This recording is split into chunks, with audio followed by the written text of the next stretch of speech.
Aplicaciones del producto cruz. Una de las aplicaciones es el área de un triángulo. Tenemos acá un triángulo, tenemos primero 3 puntos, P1, P2, P3, y formamos un triángulo donde P1, P2 lo llamamos el vector U y P1, P3 el vector B. Entonces, ¿cómo hacemos? Tenemos los dos vectores U y B. ¿Cómo hacemos?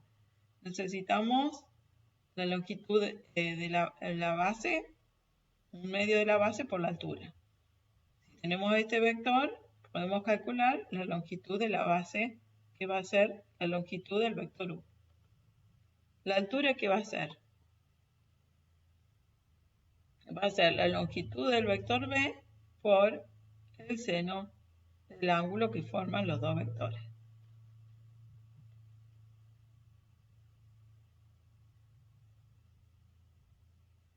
Y entonces, ¿qué me queda? El área del triángulo es un medio por la base, que es la longitud de U, por la altura, que es la longitud de B por el seno de θ.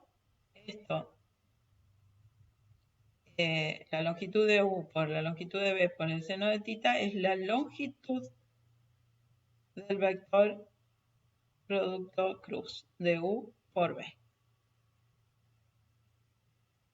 Así que tenemos este resultado. Haciendo el producto cruz de U por B y calculando su longitud, y luego multiplicado por un medio, obtenemos el área del triángulo. Otra aplicación es el área del paralelogramo, que lo sacamos del resultado de recién. Tenemos dos vectores U y B, y tenemos el paralelogramo que se forma a partir de haciendo un paralelo, un lado paralelo a U y otro lado paralelo a B, se nos quedan dos triángulos semejantes. Entonces, aplicando lo de recién, al área del triángulo lo multiplicamos por 2, al área del triángulo lo multiplicamos por 2 y tenemos el área del paralelogramo. O sea, que el área del paralelogramo es directamente la longitud del vector producto cruz de U por B. O sea, no es que el área sea una longitud, que quede claro, la longitud es un número. El área también es un número. El número del área coincide con el número que es la longitud del vector. Otra aplicación es el volumen de un paralelepípedo. Una de las aplicaciones que vamos a ver del producto cruz es calcular el volumen de un paralelepípedo. ¿Pero qué es un paralelepípedo? Estos dos cuerpos geométricos que tenemos aquí son paralelepípedos. ¿Por qué? Porque tienen las caras opuestas paralelas. Estas dos son paralelas, estas dos son paralelas y estas dos son paralelas. Este también tienen, fíjense, caras paralelas. Esta es paralela a esta y estas son paralelas. ¿Cuál es la diferencia? Que en todas las caras son rectángulos. En cambio, en este otro cuerpo geométrico, todas las caras son paralelogramos. En ambos casos, la forma de calcular el volumen es el área de la base por la altura. ¿Cuál es la base? La que elijamos, la que querramos. Podemos tomar esta como base y esta la altura. El segmento perpendicular a la base va a ser la altura. Si tomo esta como base, el segmento perpendicular a la base es esta arista y esta es la altura, esa elección, puedo elegir lo que quiera. Y en este caso, directamente, como son rectángulos, es fácil de calcular el área de la base por la altura. Pero acá, en este otro, ya no podemos hacerlo directamente. ¿Por qué? Porque no conocemos ninguno de los ángulos que forman los lados. Conocemos la longitud de los lados, la longitud de las aristas, que se llaman estas líneas donde se intersecan las dos caras. Conocemos estas longitudes, ese es el único dato que tenemos, pero no conocemos ninguno de los ángulos. Por lo tanto, no puedo hacer directamente como en el caso de este paralelepípedo que recibe el nombre de prisma. Entonces, en este caso, recurrimos al uso del producto cruz. ¿Cómo hacemos eso? Acá consideramos los vectores U, B y W. Esos son los datos que tenemos. Que consideramos que los lados, este punto está en el origen, consideramos que los lados son vectores. Si sabemos, tenemos como datos los vectores, podemos calcular la longitud de los vectores. Pero eso es todo lo que podemos calcular. No sabemos cuál es el ángulo que forman los vectores entre sí. Eso no tenemos como dato. Por eso utilizamos el producto cruz para calcular el volumen de un paralelepípedo. Otra cosa que tenemos que ver acá era fácil ver cuál era la altura porque todos forman ángulos de 90 grados.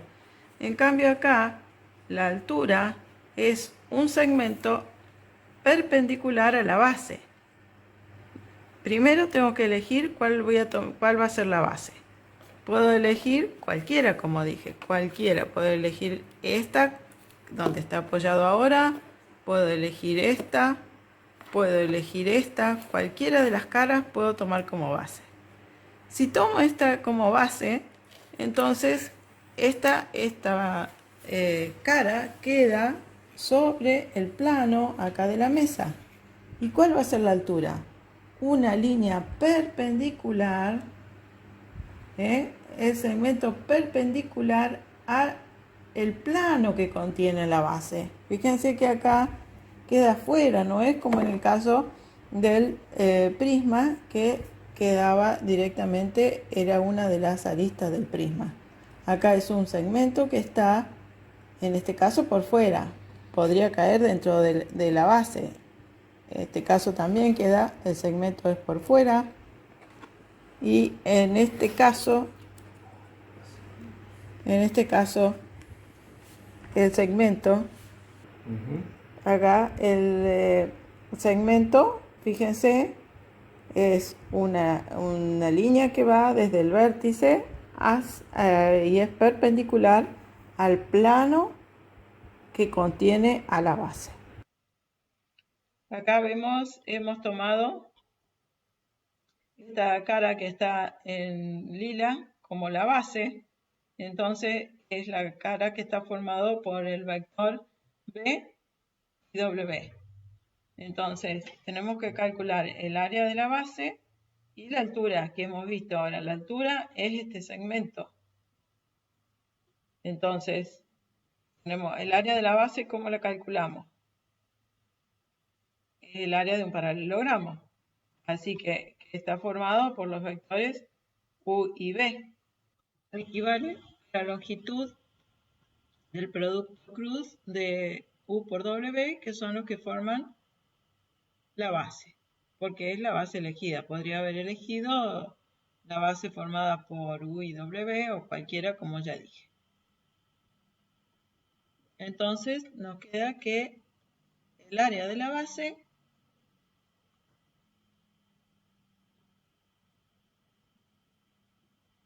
es igual a la longitud. Esto estamos hablando, vuelvo a decir, en número, no es una longitud. Al número equivalente a la longitud del producto cruz de B por W. Y ahora deberíamos calcular esta distancia D. Esta distancia D sería, si tuviera el ángulo alfa, sería U por el coseno del ángulo alfa. Bueno, veamos esto ahora en GeoGebra. Aquí tengo el paralelepípedo en GeoGebra. Entonces, tomamos esta como la base. Entonces tenemos que calcular esta altura o esta altura. Lo mismo. Vamos a ver para que se noten que es la misma. ¿Okay? Es una línea que va del vértice y es perpendicular al plano de la base. Si observamos este ángulo el que me faltaría saber es este ángulo es el suplemento de este ángulo.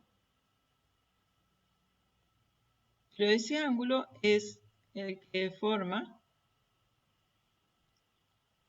el vector U, el vector U con el vector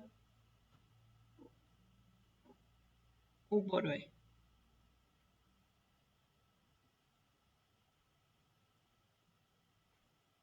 Vuelvo a repetir, el ángulo que a mí me interesaría saber para poder calcular este segmento H, donde este es el triángulo rectángulo, que no se nota, no parece rectángulo por la posición, pero donde sería, conociendo este ángulo, tendría la hipotenusa y podría calcular la altura del paralelepípedo. Es el suplemento, lo que le falta a este ángulo para tener 180. ¿Y quién es ese ángulo? Ese ángulo es el ángulo formado por el producto cruz de B y W y el vector U. Como vimos, en GeoGebra, alfa más θ son ángulos suplementarios. O sea, la suma de ambos es de 180 grados. Y ellos cumplen que el módulo del coseno de alfa es igual al módulo del coseno de θ. Y entonces nos queda que D es igual a la longitud de U por el coseno de θ. Esta sería la altura del paralelepípedo. ¿Por qué no usé alfa? Porque yo utilizando el cálculo que ya habíamos visto en tutoriales anteriores, puedo calcular el ángulo entre vectores. Y yo conozco, puedo calcular el ángulo θ, que es el ángulo entre el vector U y el vector producto cruz de U por W. En cambio, alfa también podría calcularlo, pero me resulta más conveniente este resultado. Porque ahora reemplazando, calcular el volumen es el área de la base por la altura. Y fíjense qué es lo que me queda acá.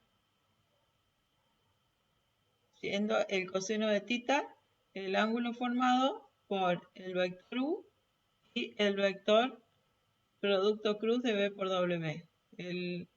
Tengo la longitud de estos dos vectores y el ángulo, el coseno del ángulo formado por esos dos vectores. Por eso me era conveniente usar el ángulo θ. Y entonces eso, si recordamos, esto es el módulo del producto punto de los vectores que tengo acá. Como el producto punto es conmutativo puedo poner el producto puntos de U por el vector producto cruz B por W. Para que resulte más fácil el cálculo,